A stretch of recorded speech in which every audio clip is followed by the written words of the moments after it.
రోజున్న special guest ఎవరంటే లక్షల మందిలో నిన్నెందుకు ఎంచుకోవాలనేది నాకు డౌట్. నేను సెలబ్రిటీ అవుదాం అనుకుంటున్నా. All the best.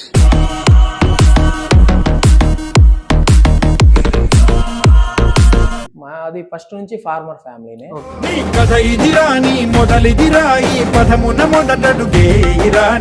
ఓ చెలియా నా ప్రియ సఖియా చెయ్యి జారెను నా మనసు, ఏ చోట అది జారినదో ఆ జాడే మరిచితినే. మా అమ్మ హాస్పిటల్లో ఉంటే బెడ్ మీద ఐసీయూలో అన్న నేను బుక్ తీసుకుని పక్కన కూర్చొని చదువుకున్నానన్న.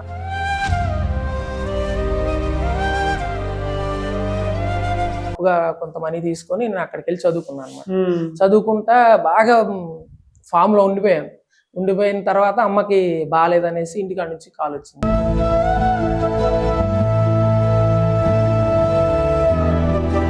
కానీ నాకు చిన్నప్పటి నుంచి సింగింగ్ ప్రొఫెషన్ అంటే బాగా ఇష్టం. సింగింగ్, పాటలు పాడటం. చందమామ ఊరిలో వెన్నెలమ్మను మేలుకుంటే కాలమాగుతుందా.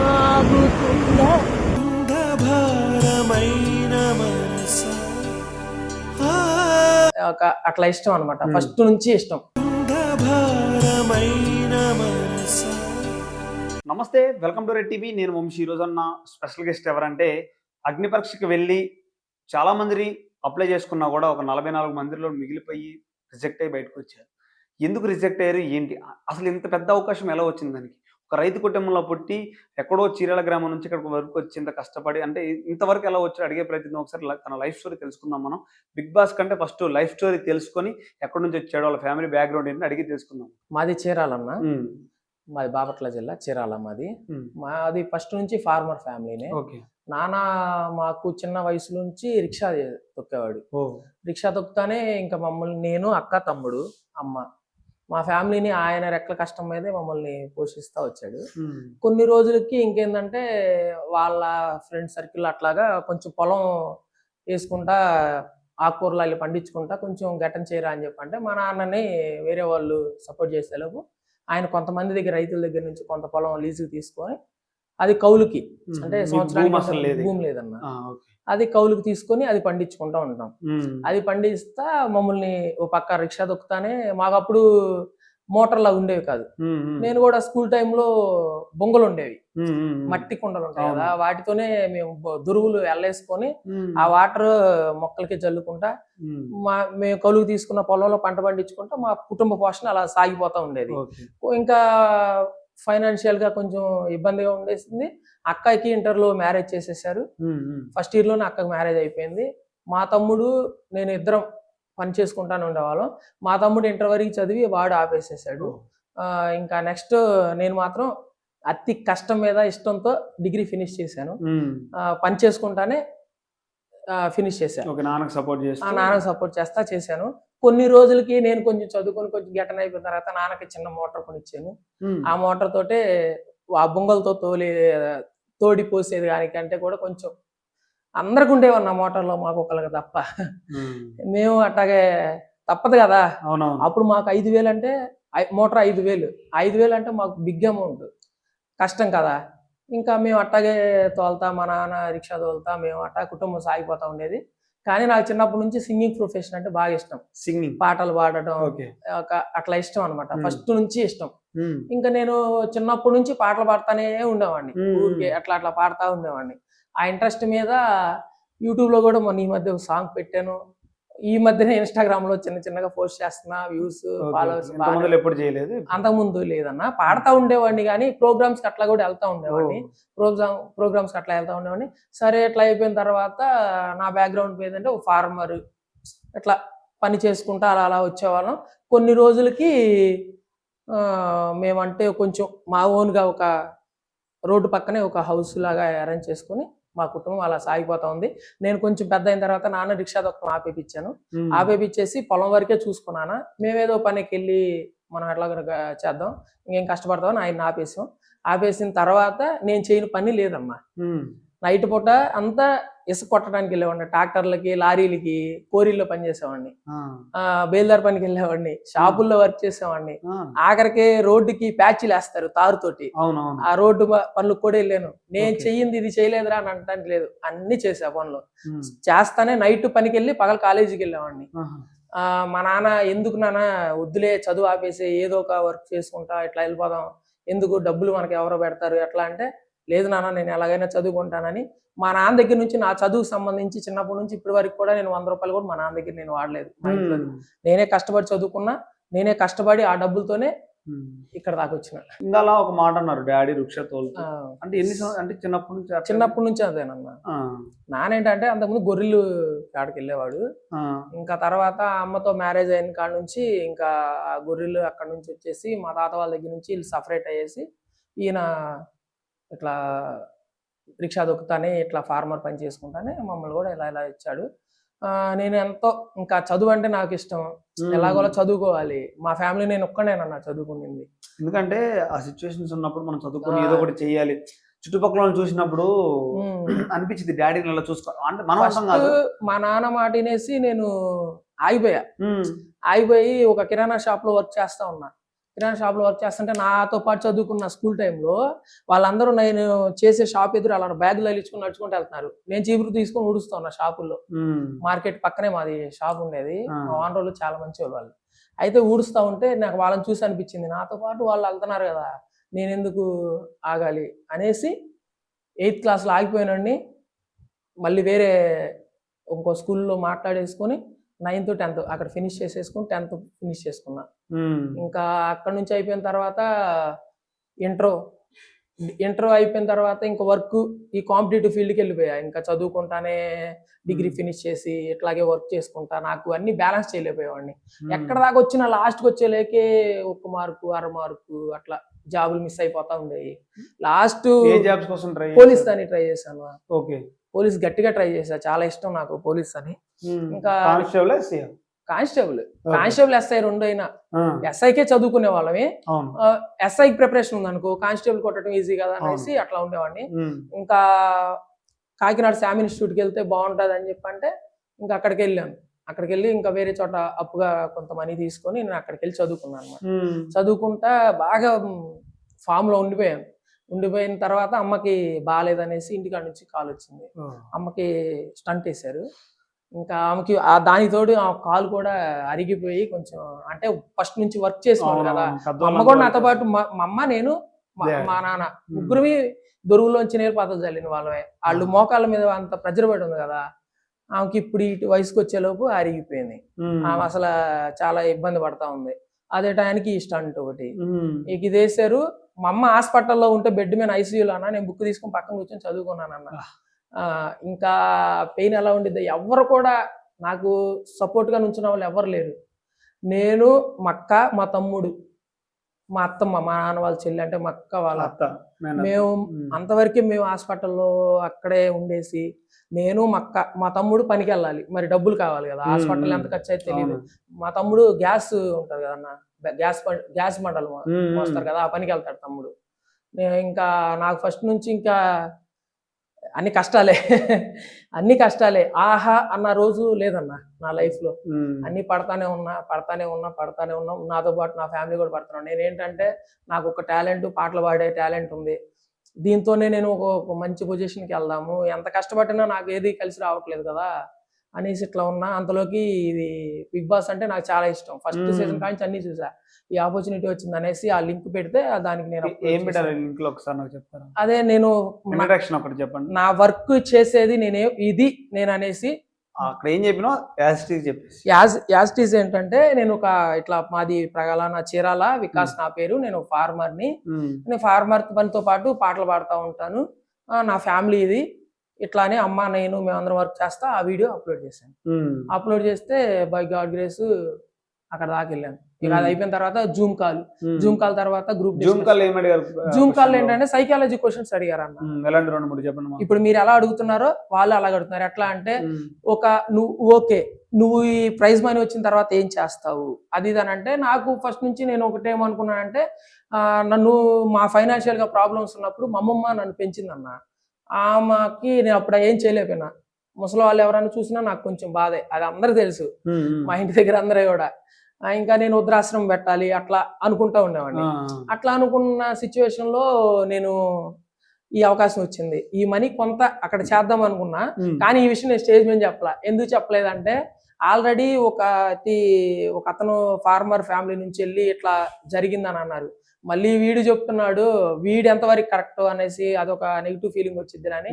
అది కాక వెళ్ళక ముందే శ్రీముఖి గారు గాడి చేశారు, ఫార్మర్ అనగానే నువ్వు పల్లవి ప్రశాంత్ ఇన్స్పిరేషన్ తీసుకొని వచ్చావా అనేసి అంటారు కదా. ఇట్లా మాట్లాడుతున్నారు ఎందుకు అనేసి నేను ఆ టాపిక్ కూడా చేయాలి. ఎవరైనా సరే అన్న, అనుకోవటం వేరు, ఆచరణలో పెట్టడం వేరు. నేను అనుకొని ఆచరణలో పెట్టిన తర్వాత నలుగురు తెలియాలనుకుంటా, అదే నా మైండ్ సెట్. నేను అట్లాగే అనుకున్నా, ఓకే ఇట్లా కొంచెం నేను గెటన్ అయిన తర్వాత ఎప్పటికైనా నేను ఇట్లానే కాదు, ఈ అవకాశాలు ఉన్నా లేకపోయినా సరే నేను కష్టపడైనా సరే నేను అనుకున్న గోల్ నేను ఎలా అయినా రీచ్ అవ్వగలను. గివ్ అప్ ఇచ్చే పర్సన్ అయితే నేను కాదు. బంతి ఎలా కొడితే అంత ఎత్తు లేస్తుందో నేను అలాగే లేస్తాను. ఇప్పుడు మా ఫ్యామిలీని కష్టాలు పడుతున్నా సరే నాతో పాటు మా ఫ్యామిలీ కూడా గుండె ధైర్యం గల వాళ్ళే. ఎంత పడినా అన్న, మాకు ఒక్కొక్క సిచ్యువేషన్ అప్పుడు అన్న నాకు తెలిసి కూడా నాకు ఆకలి ఎక్కువ, బాగా ఆకలి అవుతుంది ఎక్కువ. అమ్మ వాళ్ళు పనికి వెళ్ళిపోయేవాళ్ళు, పనికి వెళ్తా ఉంటే నేను అక్క దగ్గర ఉండేవాళ్ళం బాగా. నేను ఉండేవాళ్ళం. నన్ను ఎక్కువ శాతం చూసింది అక్కే అన్న. నా సామాన్యంగా నాకు రావన్నా చేస్తున్నాయి, అక్క పెంచింది నన్ను. ఫస్ట్ ఇంకా కొంతమంది మేము వాళ్ళ ఇంటికి వెళ్తే మక్కకి నాకు రాళ్ళు ఇసిరేసేవాళ్ళు అన్న. మా అమ్మ రిలేషన్స్ లోనే. ఎందుకంటే అక్కడికి వెళ్తే మాకు అన్నం పెట్టాల్సి వచ్చింది కదా, అట్లా అన్నం పెట్టాల్సి వచ్చింది అంటే ఇంకా మా అమ్మ ఇంకా మక్క మోసి మక్కకి ఎట్లా ఉంగి కూడా ఇప్పుడు కూడా నడుస్తుంది. అంటే నాకు ఆకలి ఏడుస్తూ ఉండేవాడిని, ఇంకా ఆ అమ్మాయి ఎత్తుకొని తిప్పుతూ ఉండేది. అమ్మ వాళ్ళ ఇంటికాడ ఉండేవాళ్ళు కాదు. అక్కకి అమ్మ కంటే కూడా అక్కతో నాకు కనెక్టివిటీ ఎక్కువ. అలాంటి సిచ్యువేషన్స్ నుండి కూడా దాటుకొని వచ్చినాం అన్న. చాలా అంటే చాలా ఫేస్ చేసాం. కర్రలు తీసుకొని తరుకున్న రోజులు కూడా ఉన్నాయి మమ్మల్ని, మా రిలేటివ్స్లోనే. ఫుడ్కి పెట్టాల్సి వచ్చింది అనేసి మా నాన్న పొద్దుటి నుండి సాయంత్రం దాకా రిక్షా దొక్కేసి ఆ డబ్బులు తీసుకొని వచ్చి వస్తానే బియ్యం కట్టించుకొని వస్తే తిని రోజులు కూడా ఉన్నాయి. ఇప్పుడు దేవుడి దయ వల్ల మేము ఈ స్టేజ్లో ఉన్నాం. కష్టపడే ఇక్కడ దాకా వచ్చినాం అన్న. ఒక మిడిల్ క్లాస్ అట్లా మేము ఒకళ్ళ దగ్గర నుంచి ఇప్పుడు ఈ టైంలో ఒకళ్ళ దగ్గరికి వెళ్ళి మాకు ఇది ఇవ్వండి అనే స్టేజ్ అయితే లేదు. బాగానే ఉన్నాం. ఇట్లా అంటుంటే వర్షం పడితే మాకు హౌస్ లేదన్నా. సొంత మా నాన్న తండ్రే మమ్మల్ని దగ్గర తీసుకున్నది లేదు. ఒక ఇది ఉంటది కదా, పట్ట లాంటిది ఉంటది కదా అన్న, సిమెంట్ గోతాలతో పట్ట ఉంటది కదా, అది నాన్న ఫార్మర్ గా మనం పని చేస్తాం కదా, ఆ పట్టలతోటి ఇలా కట్టేవాళ్ళు అన్న.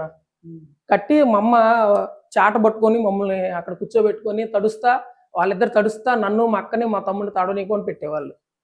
అలాంటి సిచ్యువేషన్ నుంచి వచ్చాను నేను. అలాంటి సిచ్యువేషన్ నుంచి వచ్చాను కాబట్టి నేను స్టాండర్డ్ గానే ఉంటాను కదా, గట్స్ గానే ఉంటాను, నేను ఫిట్ గానే ఉంటాను. ఇక్కడ ఏ సిచ్యువేషన్ ఉన్నా సరే నేను స్టాండర్డ్ గా ఉంటాను, 100% ఎఫర్ట్ పెట్టి ఆడతాననే ఉద్దేశంతోనే ఉన్నాను నేను. అందుకనే మెంటలీ కూడా స్ట్రాంగ్ అని చెప్పా.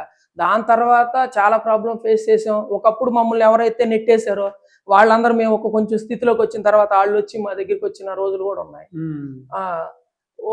వేరే ఒక చోట అక్క మ్యారేజ్ కి మేము అప్పు తీసుకుంటే వాళ్ళు 3వ రోజు నిద్రకు వస్తారు కదా, మా సొంత బావకే ఇచ్చామన్నాం అక్కని. అక్కడికి వస్తే మా అమ్మ రిలేటివ్స్ లోనే వచ్చి మా తాత పెళ్లికి డబ్బులు ఇచ్చాడని చెప్పేసి, నాకు తెలియకుండా ఇచ్చారని చెప్పేసి ఇంటికి తాళాలు వేసేసాడు మా మేనమామ. మా అక్క మేమందరం బయట పడుకున్నాం. కొత్త అల్లుడు ఇంటికాడ ఉన్నాడు. నాకు తెలియకుండా నువ్వు ఎందుకు ఇచ్చావని హైదరాబాద్ నుంచి మా మామ ఇంటికి వచ్చి తాళాలు వేస్తే నైట్ అందరం బయట పడుకున్నాం. మా బావ బేల్దార్ పని చేసేవాడు.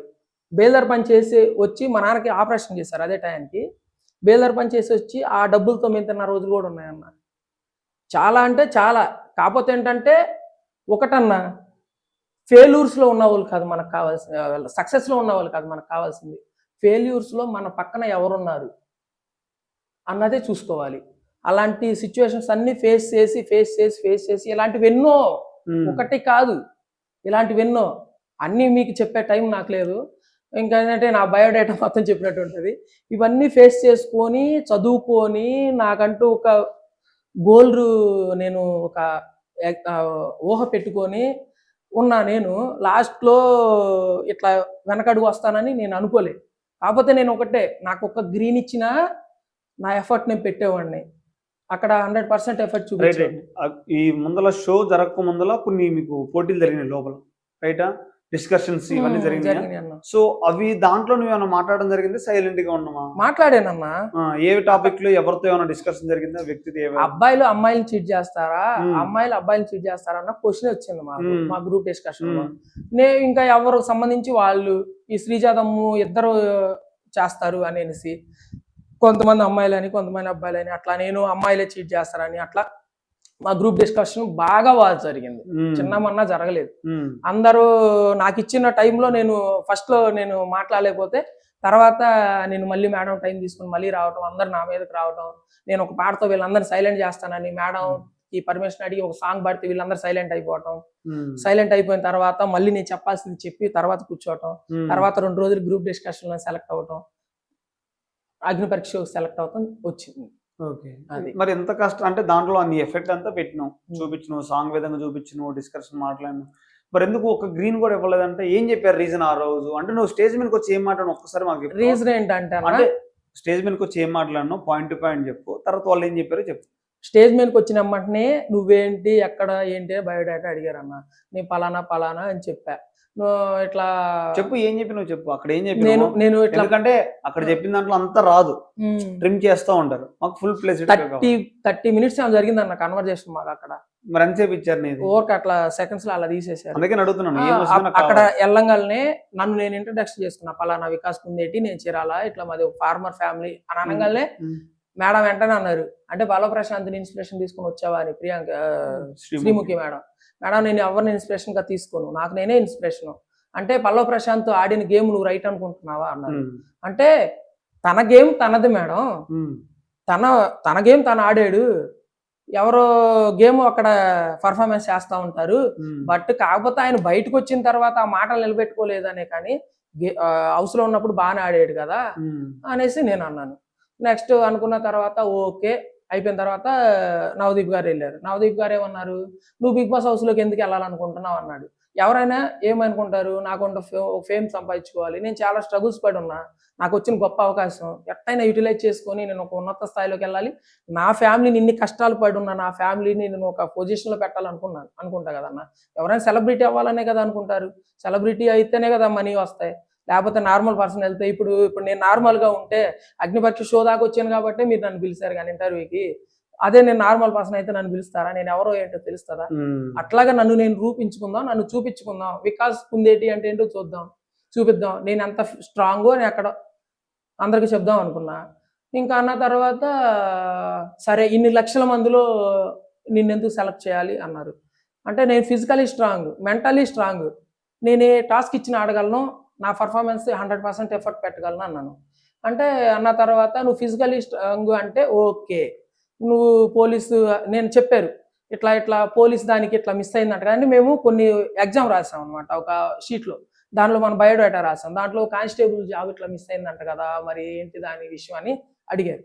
అడిగిన తర్వాత నేను చెప్పా, మేడం ఇట్లా నాకు కరెక్ట్గా పోలీస్ ఎగ్జామ్ టయానికి అమ్మకు బాగాలేదు, అమ్మకి స్టంట్కి, అదే చెప్పాను కదా హాస్పిటల్లో అమ్మ ఉంటే బుక్ తీసుకొని పక్కన కూర్చొని చదువుకున్నానన్న, మాకు ఎవరో చేసింది ఎవరు లేరు, మేము అక్క నేను తమ్ముడు మేమే, నాన్న బాగా సెన్సిటివ్ అన్న, తట్టుకోలేడు, మేమే ఉన్నాం అక్క నేను ఒకరినొకరు కూర్చోవటం ఏడ్చుకోవటం, మా బాధ మేము అంతే పడ్డాం, ₹1 కూడా ఏం లేదు.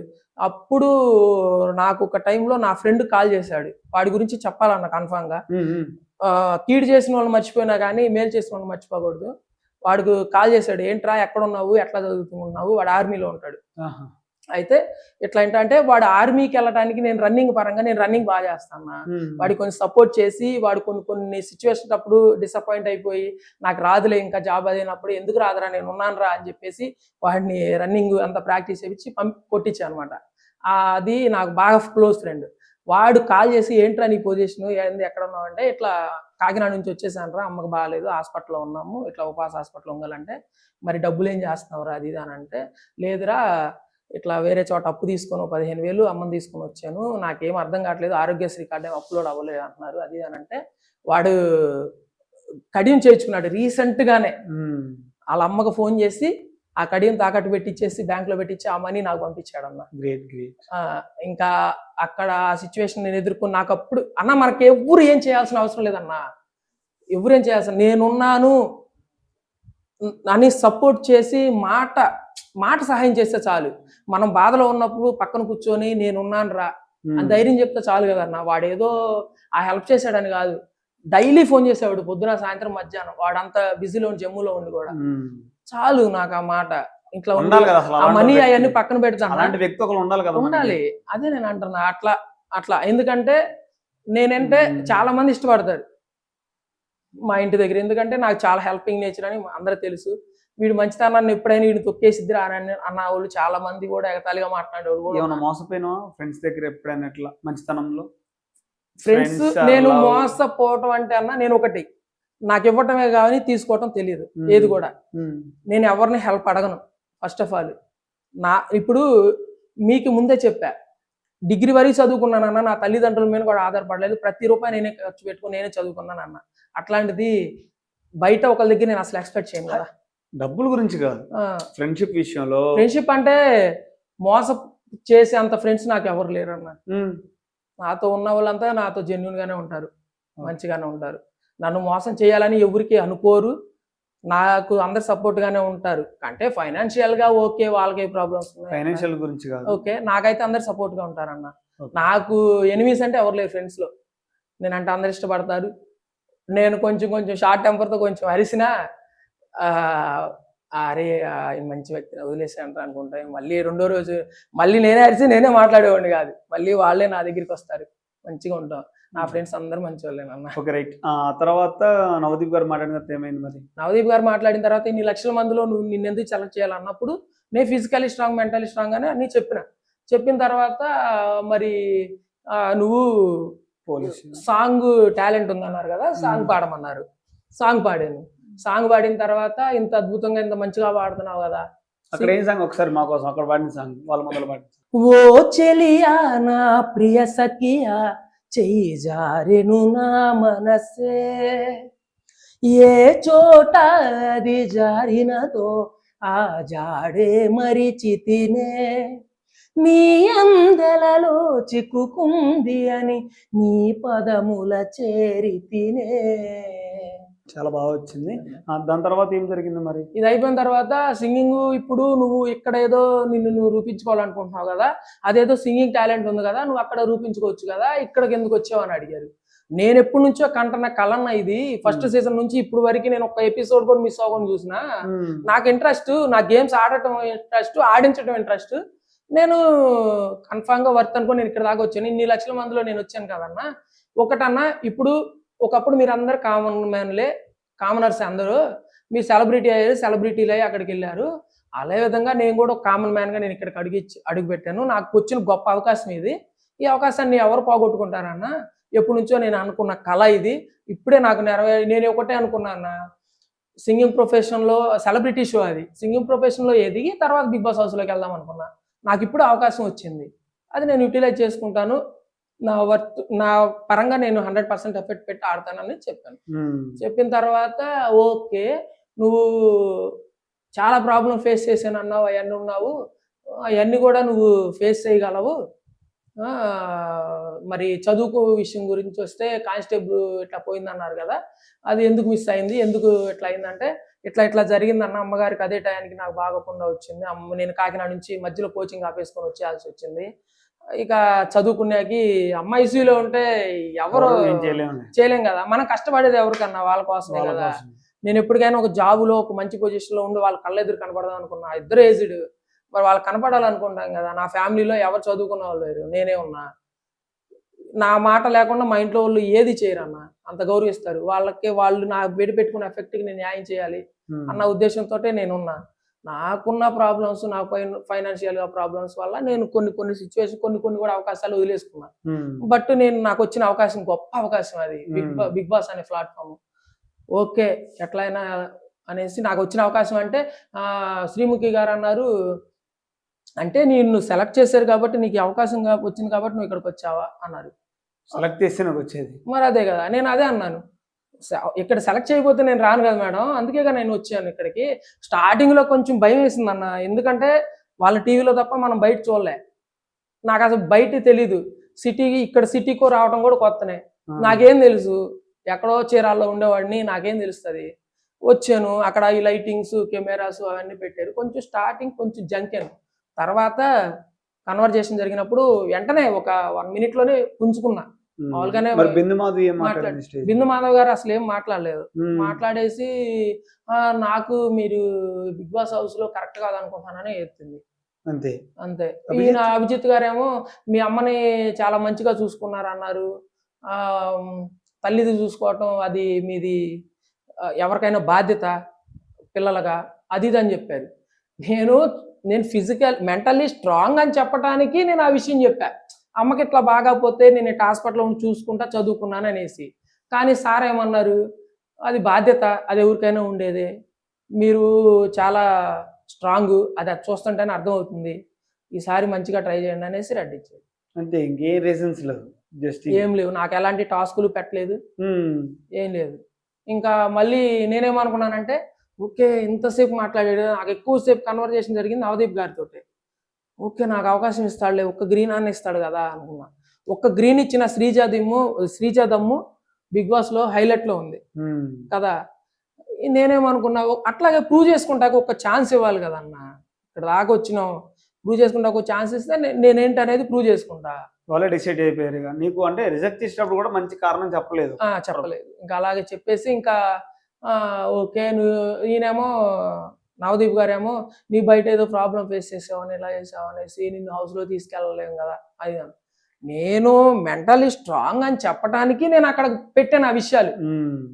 మీరేదో జాలిపడి నన్ను అక్కడ తీసుకెళ్లాలని కాదు. నేను ఫస్ట్ ఆఫ్ ఆల్ బెగ్గర్ని కాదు, కష్టపడే మైండ్ సెట్ నాది. నేను అవకాశం వచ్చింది, నాలో వర్త్ లేని నేను అక్కడికి వెళ్తానా? వెళ్ళలేను కదా. నా టాలెంట్ లేదని అక్కడ తీసుకెళ్తారు కదా. 100 మందిని పిలిచింది, చాలా మందిని. 100 మందిలో మేము 44 members. 44 అగ్ని పరీక్ష షోకి 44 members తో మేము కాల్ పెట్టాం దానికి. దానిలో నుంచి తీశారు. మాకు ఎలాంటి టాస్క్ కూడా మాకేం పెట్టలేదు. ఇంకా ఆ కారణాలు అయితే అవే చెప్పాడు. ఇంకా పెట్టేసి గ్రీన్ ఇస్తాడేమో అనుకున్నా నేను. ఇంకా ఓకే లైట్. నేను ఒకటన్నా, ఆ టైంకి ఏమనిపించింది రిజెక్ట్ చేసిన తర్వాత? మంచి చాలా పెయిన్ అనిపించింది. నేను అనుకున్నది ఏంటంటే కానిస్టేబుల్ జాబ్ పోయింది, ఇంకా నేను చాలా బాధలో ఉన్నా, చాలా అంటే చాలా. ఎన్ని సంవత్సరాల నుంచి అనుకున్న కళ నెరవేరకుండా పోయింది. అదే టైంలో ఇంట్లో ప్రాబ్లమ్స్ చెప్పినా కదా మీకు అందరికి, ఎట్లా వచ్చింది. ఆ టైంలో నేను సరిగ్గా నా ఎగ్జామ్ ఎన్ని సంవత్సరాలు చదివేమనేది కాదు. ఆ 3 గంటలు, మాకు 3 గంటల ఎగ్జామ్ జరిగిద్దన్న, ఆ 3 గంటల్లో మన మైండ్ పనిచేయాలి. ఆ పని చేసే దగ్గర నేను అసలు బబ్లింగే పెట్టలేదు 3టికి. దానిలో ఆ 3 కానీ పెట్టిందంటో నాకు కర్మార్క్ వచ్చినా నేను ఇప్పుడు యూనిఫామ్ వేసుకునేవాడిని. అదే ఇంకేందంటే నా స్ట్రగుల్స్ ప్రాబ్లమ్స్ ఇవన్నీ మైండ్ సెట్లో ఉండేసి నేను కొంచెం అక్కడ బుక్లెట్లో ఆన్సర్ కరెక్ట్గా పెట్టుకున్నాను కానీ ఓఎంఆర్ షీట్లో పెట్టలేకపోయా. దానివల్ల కొంచెం వెనక్కి వచ్చా. చాలా పెయిన్ అంటే అది నా పరంగా పోయింది కాబట్టి నాకు బాధ. ఓకే నాకు తెలియని బిట్స్ ఓకే అనుకుంటే, నా వల్ల కాదులే అనుకుంటే ఓకే లైట్ తీసుకునేవాడిని. నా వల్లే మిస్ అయింది కాబట్టి నేను చేతులారా చేసుకున్నాను అనేసి చాలా పెయిన్ అనిపిస్తా ఉన్నా. పోలీసు నా కళ నెరవేరకుండా పోతుంది అన్న టైంలో ఒక 2-3 డేస్కి రిజల్ట్ వచ్చిన 2-3 డేస్కి వీళ్ళు కాల్ చేశారు, అగ్ని పరీక్ష షోకి మీరు సెలెక్ట్ అయ్యారండి అని. చాలా హ్యాపీ అనిపించింది. అనుకున్నా దేవుడు ఒకటి పోతే ఒకటి ఇచ్చాడు అనుకున్నా. ఓకే అని ఇక్కడ దాకా వచ్చా. నేనైతే ఎలిమినేట్ అవుతానని 1% కూడా అనుకోలేదు. అక్కడ ఉన్న వాళ్ళందరినీ చూశాను కదా, అందరిలో కల్లా నేను చాలా టాలెంటెడ్ గా ఉన్నా. ఫస్ట్ ఓకే నేను గివ్ అప్ ఇచ్చే మనిషిని అయితే కాదు, ఎలా ఉన్నా ఆడేద్దాం చేసేద్దాం, నాకు వచ్చేసింది అవకాశం, వెళ్ళిపోతున్నాను బిగ్ బాస్ హౌస్ లో. కానీ చాలా హ్యాపీ ఫీల్ అయ్యాను. బట్ అక్కడ రెడ్ ఇవ్వటం వల్ల వచ్చింది. ఒక గ్రీన్ ఇచ్చినా నన్ను నేను ప్రూవ్ చేసుకునేవాడిని, ఛాన్స్ లేకుండా పోయింది. అక్కడ చెప్పలేని మాట ఇప్పుడు ఏమైనా చెప్పాలనుకుంటున్నారా? అగ్ని పరీక్షలో ఆ టైంలో మీకు ఇవ్వని టైంలో ఇక్కడ చెప్పాలనుకున్నారా? ఇప్పుడు అనుకుంటున్నా అంటే జనాలకు కాదు, మాలు అనుకుంటున్నా. ఒకటేంటంటే నా పరంగా ఒకటి నేను అక్కడ ఎదుర్కొన్న దానికి ఏం చేస్తే కొంతసేపు చూసి మనిషిని డిసైడ్ చేయలేం. వాడిలో ఎంత వర్త్ ఉంది, ఎంత టాలెంట్ ఉంది, వాడేంటి వాటు తెలియాలంటే కొంతసేపు చూసి మనం డిసైడ్ చేయలేం ఎవరిని కూడా. ఇప్పుడు నేనున్నా, నాకు ఎలాంటి టాస్క్లు ఇవ్వలేదు, టాస్క్లు ఇవ్వకుండా బయటకు వచ్చేసా. నాలో ఏ టాలెంట్ ఉందని వాళ్ళు ఏం చూసారు, ఒక సింగింగ్ టాలెంట్ చూసారు అంతే. స్ట్రాంగ్, ఫిజికల్లీ స్ట్రాంగ్ అనేసి వాళ్ళు తెలియాలంటే ఎలా? నాకు ఏదైనా టాస్క్ పెడితే కదా తెలిసేది. నేనంటే ఎందుకు ప్రూవ్ చేసుకుంటాకి. నాకు ఆ ఛాన్స్ లేకుండా పోయింది. ఆ ఛాన్స్ ఇస్తే బాగుండేది అనేసి వాళ్ళ పరంగా చెప్తున్నా. ఇంకొకటి ఏంటంటే ప్రేక్షకుల పరంగా చెప్తే ఒకటే మాట, ఎక్కడ గివ్ అప్ ఇవ్వద్దు. ఇంకో విషయం చెప్తా, బిగ్ బాస్కి వెళ్ళిన 44 మెంబర్స్కి ఎవరు కూడా గివ్ అప్ ఇవ్వద్దు. నెక్స్ట్ ట్రై చేయండి, మీలో వర్త్ ఉంది కాబట్టి అక్కడ దాకా వచ్చారు. అందరు నాకు బాగా క్లోజ్ అయ్యారు. ఒక మాట చెప్దామని చెప్పాలనుకున్నా. ఓకే, వాళ్ళు ఎవరు గివ్ అప్ ఇవ్వద్దు, మీలో టాలెంట్ ఉంది కాబట్టి మీరు హౌస్లోకి అక్కడ దాకా వచ్చారు. గివ్ అప్ ఇవ్వకుండా మీరు సక్సెస్ అవ్వాలని కోరుకుంటున్నా. నెక్స్ట్ నా పరంగా చూడాలంటే ఒకటే, చదువుకునే వాళ్ళకి కొంచెం హెల్ప్ చేస్తే బాగుంటుంది అన్న. ఏంటంటే ఇప్పుడు నేను చదువుకుంటానే ఎవరన్నా ఇబ్బంది పడుతున్నారంటే చూడలేం, చేస్తాం. వాళ్ళకి చెయ్యి అందిస్తే వాళ్ళతో పాటు వాళ్ళ కుటుంబం కూడా ఒక ఉన్నత మంచిగా పొజిషన్లోకి వెళ్తుంది కదా. అట్లా అనుకుంటా. నేను ఒకటే అనుకుంటా, టాలెంట్ అదే అంటారు కదా, ఎవడబ్బా సొత్తు కాదనేసి. ఈ టాలెంట్ని అణిచిపెట్టుకోకూడదు. నేను ఇన్ని రోజులు ఏం మైనస్ చేశానంటే, ఈ టాలెంట్ ఉన్నా కానీ నేను బయటికి ఎక్స్పోజ్ చేసుకోలేకపోయాను. చేసుకుంటే వేరే రీతిలో ఉండేవాడిని, కామనర్గా కాకుండా సెలబ్రిటీగానే వెళ్ళేవాడిని ఏమో. బట్ కాకపోతే ఏంటంటే నాకున్న ప్రాబ్లమ్స్ మీకు ఆల్రెడీ చెప్తున్నా కదా, నాకున్న ప్రాబ్లమ్స్ వల్ల ఫైనాన్షియల్గా కానీ ఎట్లా అన్నా కానీ నేను అక్కడ దాకా రీచ్ అవ్వలేకపోయా. ఈ మధ్యనే కొంచెం సోషల్ మీడియాలో కానీ ఇట్లా యూట్యూబ్లో సాంగ్స్ కానీ ఇట్లా వస్తూ ఉన్నా. అందరు నాకు సపోర్ట్ చేయండి అని కోరుకుంటాను. ఖచ్చితంగా చేద్దాం. మళ్ళీ వైల్డ్ కార్డ్ ఎంట్రీలో కానీ నన్ను పిలిస్తే 100% నేను ఎఫర్ట్ పెడతా. కంపల్సరీ అవకాశం ఉండొచ్చు అన్న. ఎందుకంటే 13 మందిలో 6 తీసుకున్నారు, ఇంకా 7 వాళ్ళు ఉన్నారు. 7 కాదని మిగతా వాళ్ళు ఎందుకు తీసుకోవాలంటే ఏం చెప్తారు? అవకాశం ఉండొచ్చు అని నేను అనుకోను. 7 తీసుకోవాలంటేనా? ఇప్పుడు 13 మందిలో 6 మాత్రమే వెళ్ళారు లోపలికి, మిగతా 7 అక్కడ ఉండిపోయారు, అంటే బ్యాక్ వచ్చేసారు. పిలిస్తే వాళ్ళని పిలుస్తారు వైల్డ్ కార్డ్, మిమ్మల్ని ఎందుకు పిలుస్తారు అంటే నేనేమనుకుంటానంటే అక్కడ కూడా నాకు స్కోప్ ఉంది. ఏమంటానంటే వాళ్ళ ప్రెజెంటేషన్ ఆల్రెడీ చూసేసారు.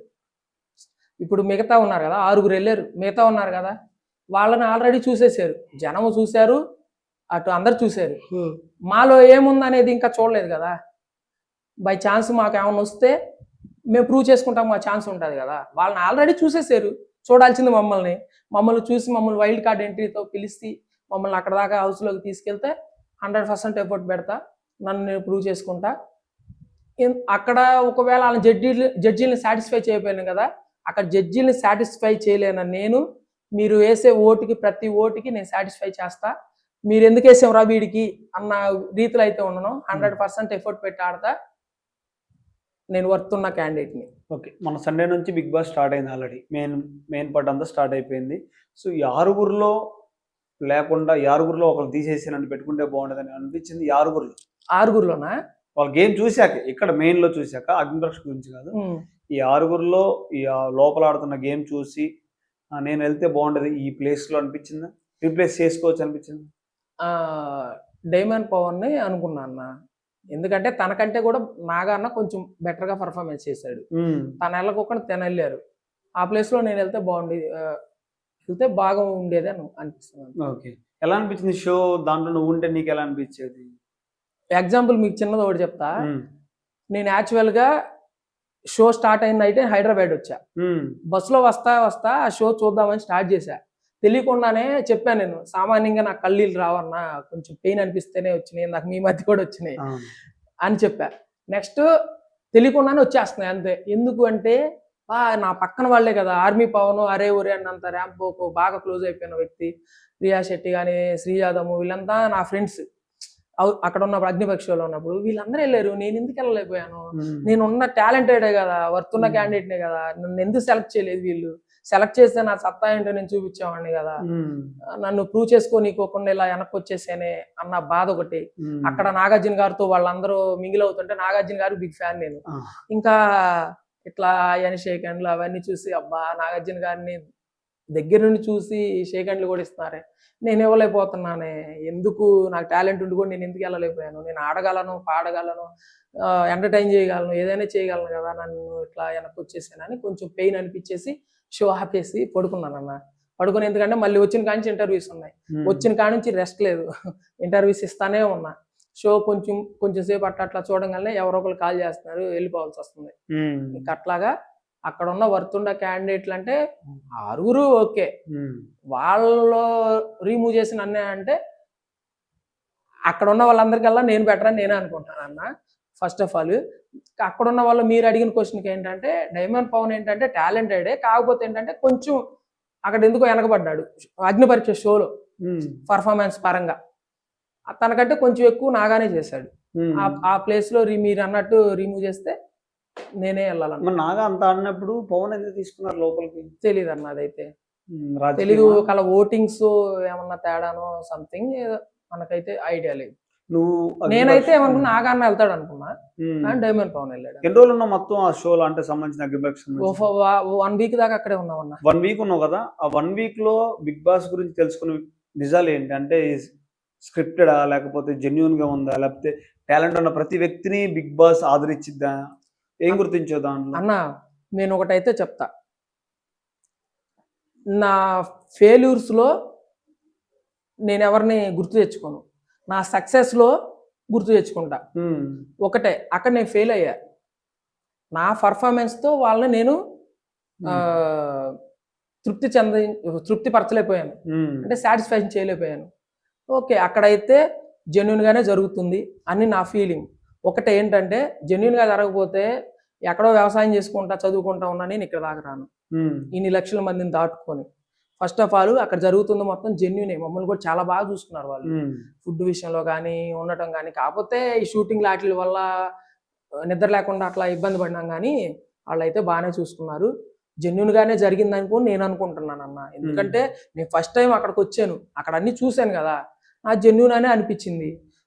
ఎందుకంటే నేను ఆ స్టేజ్ మీద పర్ఫార్మెన్స్ బాగానే చేశా, మరి వాళ్ళకి ఎందుకు నచ్చలేదు అనేది నాకు తెలీదు, అది ఇక వాళ్ళ మనోభావాలకే వదిలేయాలి. నా పరంగా చూసుకుంటే నేను పర్ఫార్మెన్స్ బాగానే చేశా, కాకపోతే వాళ్ళని నేను సాటిస్ఫాక్షన్ చేయలేకపోయాను నా ఆన్సర్లతో అన్న బాధ, అంతే. Okay, right. ఇప్పటి వరకు ఇన్ని రోజుల్లో ఇప్పుడు ఎన్ని సంవత్సరాలు ఉంటాయి? నాకన్నా 30 years లో ఈ బిగ్ బాస్ కాకుండా నువ్వు బాధపడ్డ సిచ్యువేషన్ ఏమైనా ఉందా అంటే, ఇప్పటి వరకు ఎవరికి చెప్పుకోలేని సిచ్యువేషన్ ఏమైనా ఉందా అంటే? చాలానే ఉన్నాయన్న. ఒకటి పెద్దగా అసలు ఇది వద్దు మన లైఫ్ చనిపోయేంత వరకు వచ్చింది ఉందా అంటే? ఒకటన్న, లైఫ్ లో ఏది సక్సెస్ అవ్వట్లేదు, ఏది చేయాలన్నా ఎదురు దెబ్బలే. అనుకున్న నాది వాట్సాప్ క్యాప్షన్ కూడా ఉంటది, పోలీస్ నా గమ్యం సింగింగ్ నా ప్రాణం అనేసి. అది తీసేసి ఇప్పుడు ఫెయిల్యూర్ బాయ్ అని పెట్టుకున్నా. అంటే అన్ని ఫెయిల్యూర్లు అనేసి నేను వెనకడైతే దేనికి వేయను, కాకపోతే అన్ని ఫెయిల్యూర్లే. జాబులు దగ్గరికి వచ్చి పోవడం, ఏ అవకాశం చూసుకున్నా, ఇదేనే కాదు ఏదైనా సరే దగ్గరికి, అసలు స్టార్టింగ్ లోనే నేను వెనక ఉంటే నాకు పెయిన్ అనిపించదు, దగ్గరికి వచ్చి ఇదిగోరా అనేసి తినబోయేటప్పుడు నోటి కడకొచ్చి జారిపోతుంది. అంటే దేవుడు అంటా ఉంటాడు కదా, చెప్తుంటారు పెద్దలు, ఒకటి తీసేస్తే ఇంకోటి ఇస్తాడు, మీది కాదేమో మన గమ్యం అనేది వేరేది ఇస్తా ఉంటాడు. ఇంకెప్పుడన్నా, ఇంకెప్పుడు చెప్పండి, నేను పడిన స్ట్రగుల్స్ మీకు కొంతవరకు చెప్పాను, రూపాయలో ఒక పావుల వంతు చెప్పాను, వాటికే బాధ అనిపించింది. ఇప్పుడు ఇంకా ఎలా, ఇంకెప్పుడు అనేది నాకు శక్తి ఉండాలా. మధ్యలో ఈ స్ట్రగుల్స్ వల్ల నాకు హెల్త్ ఇష్యూ వచ్చింది, నన్ను ఒక 10 days హాస్పిటల్లో పెట్టుకుని ఉన్నారు. కరెక్ట్ గా SI ఈవెంట్స్ చేశాను, ఈవెంట్స్ చేసి వచ్చే దావలోనే హార్ట్ పట్టేసింది నాకు. నేనేమనుకున్నా గ్యాస్ వల్ల కొంచెం స్ట్రైన్ అవ్వటం వల్ల అట్లా అయింది అనుకున్నా. అక్కడ నుంచి అయిన తర్వాత తీసుకెళ్తే కిడ్నీలో ఇన్ఫెక్షన్ అని చెప్పారు. అసలు డయాలసిస్ చేయాలి అది ఇది అని చాలా చెప్పి భయపెట్టారు. ఆ టైంలో మెయిన్స్ ఉంది నాకు, ఈవెంట్స్ అయిపోయింది, మెయిన్స్ SI చదువుకోవాలి. కరెక్ట్ గా SIకి ఇంకా చదువుకోవడానికి లేదు. దేవుడి దయ వల్ల అన్న నాకు ఎలాంటి ఒక 8 days లోనే క్యూర్ అయిపోయినా, ఇన్ఫెక్షన్ లేదు, ఏం లేదు, స్వచ్ఛంగా అక్కడ నుంచి వచ్చాను. 5:30 నిమిషంలో నేను 5:40 చిల్లరలో కానిస్టేబుల్ రన్నింగ్ కొట్టాను 1600. అంత స్ట్రాంగ్ గా తయారైపోయినా, ఎలాంటి హెల్త్ ఇష్యూస్ లేవు. అప్పుడు పడ్డ స్ట్రగుల్స్ ని నేను ఎప్పుడైనా సరే బ్యాలెన్స్ చేసుకుంటా, నేను అనుకున్న గోల్ రీచ్ అవుతాను. వెనకడిగా అయితే పెయిన్ అయితే ప్రతి దాంట్లో పెయిన్ అన్న.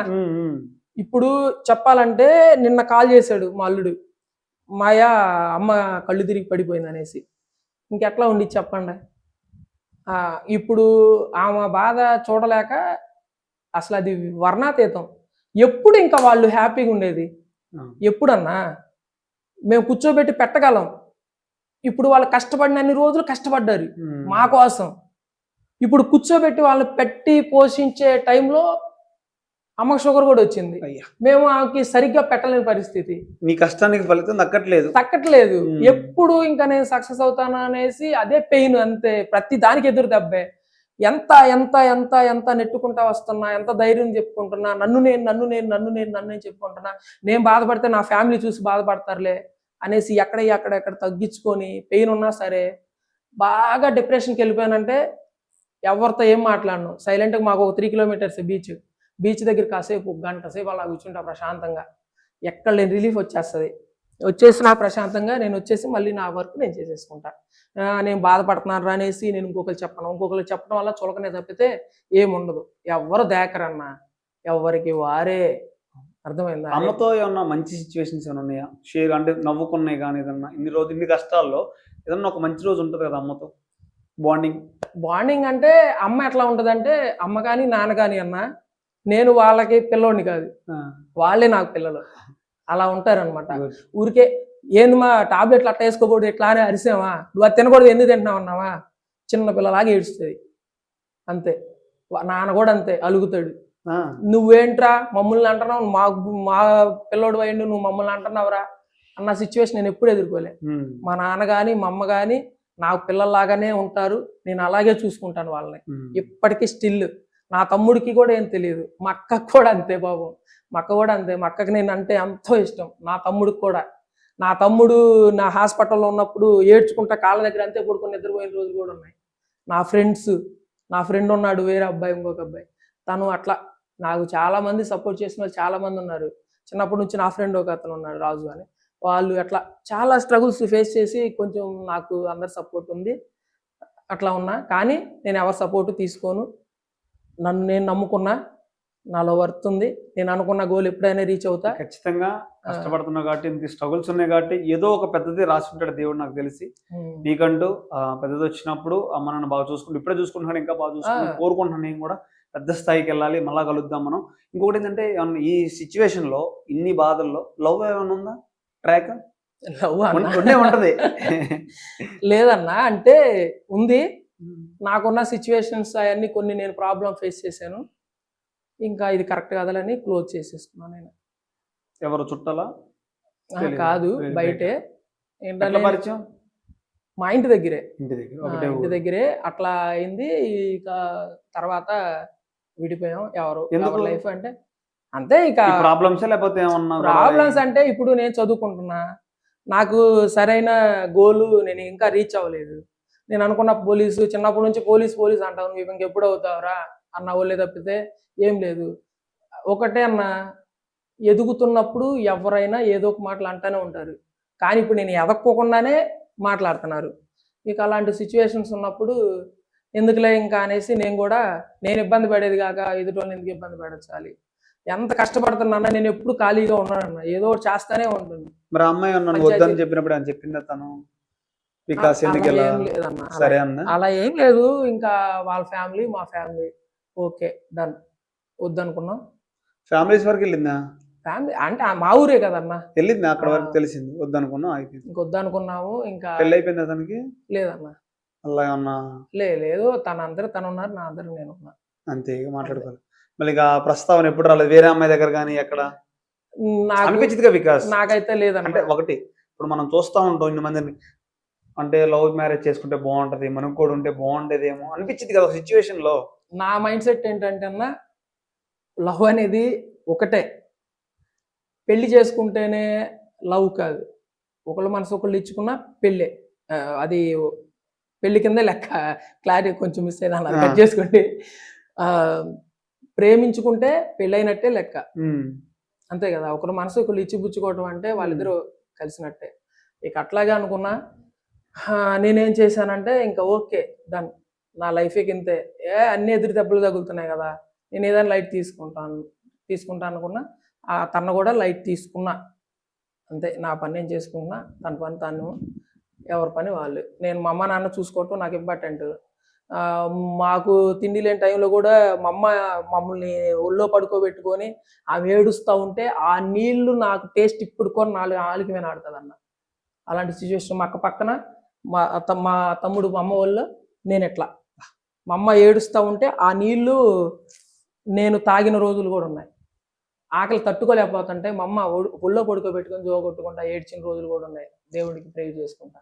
అంతే కూర్చున్నాం, అంతే ఏడ్చుకున్నాం, అట్లే ఉన్నాం. అక్క కూడా అప్పుడు మంచి జాబ్లోకి చేసుకుంటుంది. నమ్ముతావు దేవుణ్ణి? నేనన్నా నమ్ముతా అన్న, నమ్మకం దేవుడిని నమ్ముతా. దేవుడు లేకపోతే మనం ఇక్కడ దాకా ఎందుకుంటా ఉన్నా. ప్రతిదీ నేను దేవుడిని నమ్ముతా. ఓకే అనుకున్నా, ఓకే డన్, నేను ఇట్లాగే ఉంటా, నేను అనుకున్న గోల్ రీచ్ అవుతాను, సక్సెస్లోకి అడుగెడతాననేసి కోరుకుంటున్నాను. అగ్ని పరీక్షకు వచ్చినప్పుడు, నీకు ఆ ఛాన్స్ వచ్చినప్పుడు అమ్మ నాన్న దగ్గర నుంచి నీకు వచ్చిన అంటే మంచి ఎంత గొప్పగా వచ్చిందని ఒక మంచి ఆలోచన కూడా ఉంటుంది, వాళ్ళలో ఆనందం వచ్చి ఉంటుంది. షేర్ చేసుకున్నారు అమ్మ నాన్న? మా అమ్మ కూడా చూస్తుంది బిగ్ బాస్. మా అమ్మ మా నాన్న మా ఫ్యామిలీ మొత్తం చూస్తాము. అందరూ చెప్పింది మా అమ్మ, నాగార్జున ప్రోగ్రామ్కి వెళ్తున్నాను నా కొడుకు అనేసి.